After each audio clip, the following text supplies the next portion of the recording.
my third lecture of the chapter Chemical Reactions and Equations. और आज हम करेंगे डिस्प्लेसमेंट रिएक्शन। ये दो रिएक्शंस, कॉम्बिनेशन रिएक्शन और डिकम्पोजिशन रिएक्शंस हम पहले कर चुके हैं। Now what do you mean by displacement reaction? Displacement reactions are those reactions in which more reactive element displaces a less reactive element from its salt solution. मतलब displacement reactions वो reactions हैं जिसमें ज़्यादा रिएक्टिव मेटल एक कम reactive metal को उसकी salt solution से displace कर देता है। तो डिस्प्लेसमेंट रिएक्शंस करने के लिए हमें मेटल्स की रिएक्टिविटी सीरीज पता होनी जरूरी है। अब ये रिएक्टिविटी सीरीज क्या होती है? रिएक्टिविटी सीरीज का मतलब है कि हम मेटल्स को उनकी डिक्रीजिंग ऑर्डर ऑफ रिएक्टिविटी में अरेंज करते हैं। जो सबसे ज्यादा रिएक्टिव मेटल होगा वो रिएक्टिविटी सीरीज के टॉप पर आएगा। ठीक है, तो मेटल्स को जब हम अरेंज करते हैं in order of the decreasing reactivities, that is called the reactivity series. So series of the metal in order of reactivity from highest to lowest. सबसे ऊपर सबसे ज्यादा रिएक्टिव मेटल आएगा। I'll show you the reactivity series of the metal and you can take the screenshot of this series. अब इसके लिए आपको एक सेंटेंस लर्न करना पड़ेगा रिएक्टिविटी सीरीज के लिए, which is very easy sentence.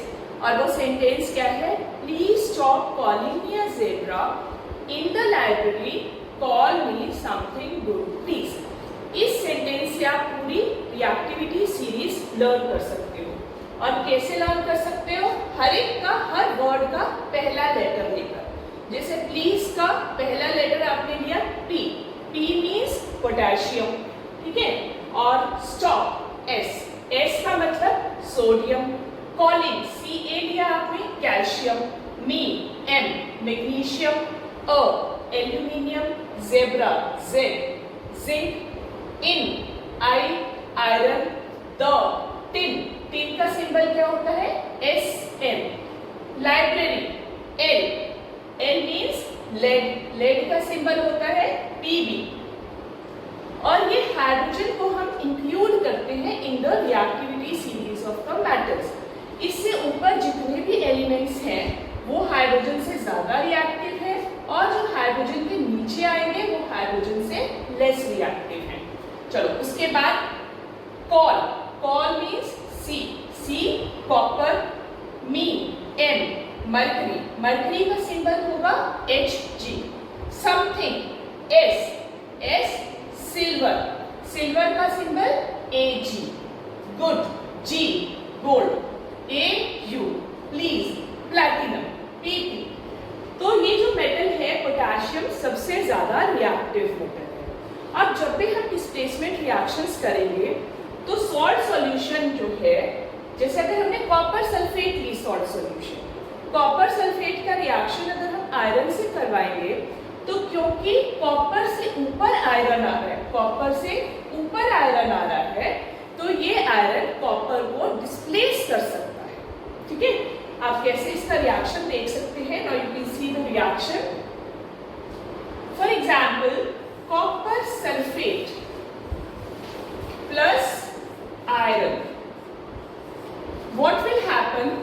हमने रिएक्टिविटी सीरीज में देखा कि ये आयरन जो है कॉपर से ऊपर आता है। It means this iron is more reactive than copper. तो ये आयरन कॉपर को हटा देगा। अब यहाँ क्या बन जाएगा? FeSO4 प्लस सी। कॉपर सल्फेट सॉल्यूशन थी, आप लिखेंगे एक्वस। आयरन मेटल है, आयरन मेल जैसे हमने ली solid.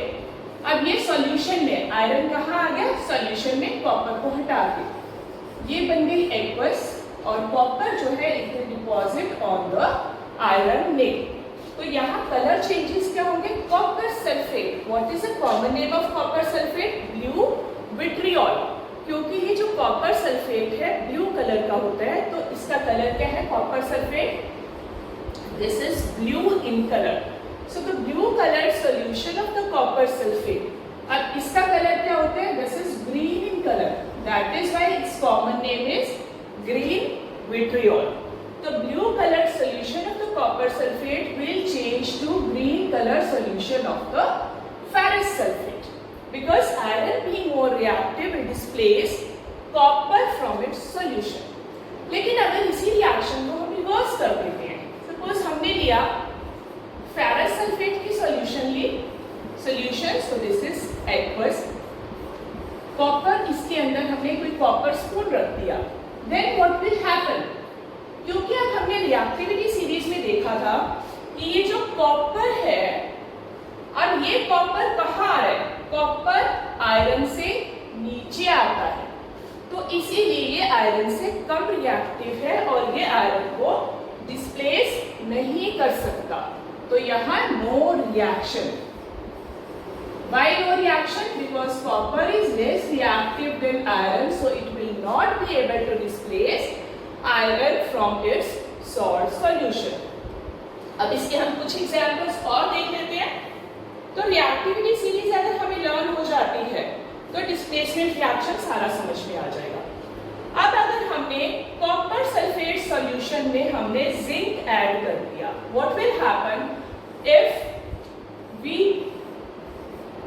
add zinc to copper sulfate solution. Copper sulfate aqueous, zinc granules solid. Reactivity series में जिंक कहाँ आता है? रिएक्टिविटी सीरीज अगर आप देखेंगे तो कॉपर की पोजीशन नीचे है और जिंक उससे ऊपर है. इसका मतलब zinc is more reactive than copper. So now this zinc will displace copper from its solution. क्या बन जाएगा? zinc sulfate plus copper. इनके colours, this is blue in colour, जैसा हमने पहले वाले रिएक्शन में भी किया कि ये जो कॉपर सल्फेट है ब्लू कलर में होगा, और ये जिंक सल्फेट जो है ये कलरलेस. अब यहाँ पर स्टूडेंट्स बोलते हैं इनके कलर्स हमें कैसे पता चलेंगे? तो कलर्स भी आपको लर्न करने हैं. यहाँ मैंने एक लिस्ट बनाई हुई है, अगेन आप इसकी भी स्क्रीनशॉट ले सकते हैं जिससे आप इनके कलर्स लर्न कर लेंगे. जैसे हमने फेरस सल्फेट का इस लिस्ट में देखा, कलर क्या है? This is green in colour. ठीक है. कॉपर सल्फेट का colour, copper sulphate is blue in colour. Clear? और जिंक सल्फेट, एक और यहाँ से भी आप दूसरा स्क्रीनशॉट लीजिए. और जिंक सल्फेट का कलर क्या है? This is again colourless. तो इसके अंदर जितने कलर्स आप लर्न कर सकते हैं बहुत अच्छा रहेगा. डिस्प्लेसमेंट रिएक्शंस में आपको कलर्स पता चल जाएंगे. एक और एग्जांपल हम देख सकते हैं. अब इसके अगर हमने कॉपर सल्फेट सॉल्यूशन में मैग्नीशियम डाल दिया, कॉपर सल्फेट एक्वस है, इसमें हमने मैग्नीशियम डाल दिया.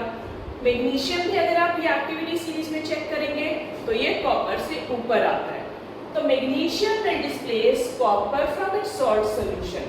क्या बन जाएगा उसकी जगह? मैग्नीशियम सल्फेट प्लस कॉपर बन जाएगा. फिर आपको कलर चेंजेस लिखने पड़ेंगे. Blue colour solution of the copper sulphate will change to colourless solution of magnesium sulphate. ठीक है. तो चल यहाँ से आप सारे कलर्स कर सकते हैं. यहाँ मैग्नीशियम सल्फेट का कलर लिखा हुआ है, this is colourless. This is clear. अब इसके बाद जैसे हमने अगर यहाँ पर किया copper sulphate plus magnesium, copper sulphate plus magnesium, because magnesium is more reactive, so it will displace copper from its salt solution and it will form magnesium sulfate plus copper. लेकिन अगर इसी रिएक्शन को हम reverse कर देंगे, magnesium sulphate plus copper, now what will happen? Reactivity series में copper नीचे आता है, so it will not be able to displace magnesium from its salt solution and no reaction. So और एग्जाम्पल्स भी हैं इसके. जैसे अगर आप सिल्वर नाइट्रेट सॉल्यूशन लेते हैं, सिल्वर नाइट्रेट सॉल्यूशन में अगर आप कॉपर स्पून रख देंगे, फिर कॉपर जो है सिल्वर के नीचे आता है. जब कॉपर सिल्वर के नीचे आता है means this is reactive than silver, then what will happen? This copper will displace silver from silver nitrate solution. क्या बन जाएगा? सिल्वर नाइट्रेट की जगह बन जाएगा copper nitrate. Silver nitrate colourless solution है, copper nitrate is blue in colour. So how will you write it? Copper being more reactive than silver will displace silver from silver nitrate solution, and colorless solution of silver nitrate will change to blue colored solution of copper nitrate. बिल्कुल इसी तरह से आप copper chloride plus lead का कीजिए. Lead ज्यादा reactive है, copper को डिस्प्लेस कर देगा. ठीक है, तो ये वाले जो रिएक्शंस हैं आप रिएक्टिविटी सीरीज की हेल्प से कर सकते हो. एक और हम कर लेते हैं कि अगर हमने मैग्नीशियम में को किसके अंदर रख दिया? एसिड में, HCl हाइड्रोक्लोरिक एसिड में रख दिया. रिएक्टिविटी सीरीज में हमने हाइड्रोजन की भी एक पोजीशन देखी थी. तो हाइड्रोजन जो है, हाइड्रोजन से ऊपर जो भी मेटल्स है they are more reactive. Magnesium reactivity series में हाइड्रोजन से ऊपर आता है. So this magnesium will displace hydrogen. तो इसलिए ये क्या बन जाएगा? Magnesium chloride plus hydrogen. और जहां कोई भी इक्वेशन आती है उस इक्वेशन को आपको बैलेंस जरूर करना है, अदरवाइज आपके मार्क्स डिडक्ट होंगे. हर इक्वेशन को बैलेंस करना है. So we have done the third type of the reaction, that is displacement reaction. उसके बाद हम करेंगे double displacement reaction. This is fourth type of the reaction. This is double displacement reaction. Displacement reaction में क्या हो रहा था? सिर्फ एक ही चीज की डिस्प्लेसमेंट हो रही थी, that was a single displacement reaction. लेकिन डबल डिस्प्लेसमेंट में दो आयंस डिस्प्लेस होंगे, अपनी जगह एक्सचेंज करेंगे. Displacement reactions are also called precipitate reactions, क्योंकि यहाँ पर प्रेसिपिटेट बनता है. ठीक है, तो प्रेसिपिटेट क्या होते हैं? हमने पहले भी डिस्कस किया था कि precipitate they are the insoluble part of the solution, insoluble part which comes out of the solution. Precipitates जो है बाहर निकल आएंगे solution में से, क्योंकि ये उस solution में soluble नहीं होते. तो अब डबल डिस्प्लेसमेंट रिएक्शंस में क्या होगा? दो बार डिस्प्लेसमेंट हो रही है. The reaction in which two compounds react to form two different compounds by mutual exchange of the ions. Mutual exchange of the ions. दोनों कंपाउंड्स आयन का एक्सचेंज करते हैं. जैसे अब हमने इसके अंदर ले लिया sodium sulphate plus barium chloride. दो कंपाउंड्स कौन कौन से ले लिए? सोडियम सल्फेट और बेरियम क्लोराइड. इसमें आपको रिएक्टिविटी सीरीज नहीं चेक करनी कि रिएक्शन होगा या नहीं होगा. इसके अंदर आपको सिंपली आयंस को एक्सचेंज कर देना है. आयंस को हम कैसे एक्सचेंज करेंगे? जैसे ये बेरियम है, बेरियम सोडियम की जगह आ जाएगा और सोडियम बेरियम की जगह चला जाएगा. तो पहले हमारे पास सोडियम सल्फेट था, लेकिन अब क्या बन जाएगा? ये बेरियम सल्फेट. और यहाँ पर हमारे पास क्या बन जाएगा? सोडियम क्लोराइड, क्योंकि सोडियम बेरियम की जगह आ गया है तो यहाँ हमारे पास सोडियम क्लोराइड बन जाएगा. Exchange of the ions. फिर जो हमने कलर की लिस्ट की थी उसमें से आप कलर्स लर्न कर सकते हो. You can check what is the colour of the barium sulphate. This is white precipitate.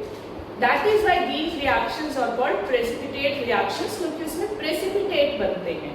तो यहाँ जो बेरियम सल्फेट है ये व्हाइट कलर के प्रेसिपिटेट्स होते हैं. अब इनकी आपको स्टेट्स कैसे लिखनी है? क्योंकि ये भी सॉल्यूशन था सोडियम सल्फेट, एक्वस लिखेंगे आप, और बेरियम क्लोराइड एक्वस. फिर ये जो एक्सचेंज ऑफ आयंस हुआ तो यहाँ भी हमारे पास सोडियम क्लोराइड की सॉल्यूशन बनी, अगेन यहाँ आप एक्वस लिखेंगे. लेकिन जो प्रेसिपिटेट सेपरेट आउट होगा, प्रेसिपिटेट हमेशा सॉलिड फॉर्म में है तो प्रेसिपिटेट लिख सकते हैं आप यहाँ ब्रैकेट में, या आप सॉलिड लिख सकते हो. ठीक है, तो हम जैसे कुछ हमने सिंबल्स भी किए हुए हैं.